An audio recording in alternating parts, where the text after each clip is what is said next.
In my first 6 months in the labor camp, I spent every day either enduring torture or watching others being tortured. Sometimes, watching others suffer was worse than suffering myself.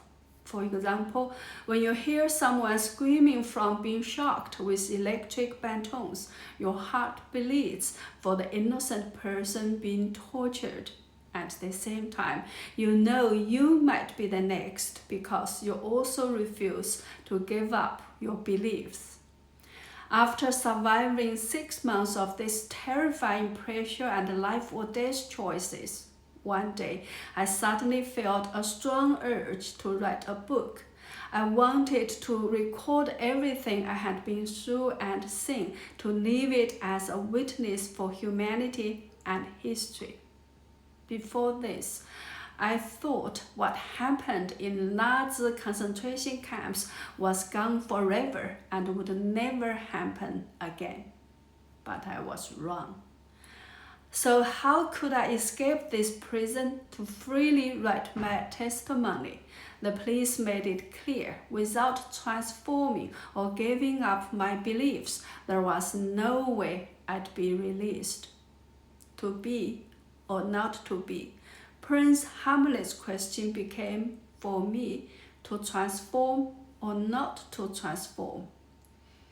After more than 1,000 inner struggles, more painful than electric shocks, I finally forced myself to write a guarantee saying I would no longer practice Falun Gong. I betrayed a faith that had become part of my life. That pain was like killing my own soul. I thought that would be enough, but I was wrong again. The labor camp's transformation standards were impossibly high. Writing the guarantee was just the first step. The second step was to write long essays criticizing Falun Gong and explaining how I realized it was an evil cult and chose to abandon it. The third step was to read my criticism aloud in front of over 1,000 inmates and police at the camp and with the whole thing recorded on video. The fourth step was to help the police transform new arrivals or those who still hadn't been transformed. When I was forced to write that guarantee, I already felt like all my life, all the essence of my being had left me. I was just an empty shell with no soul or vitality, like I could collapse if someone blew on me.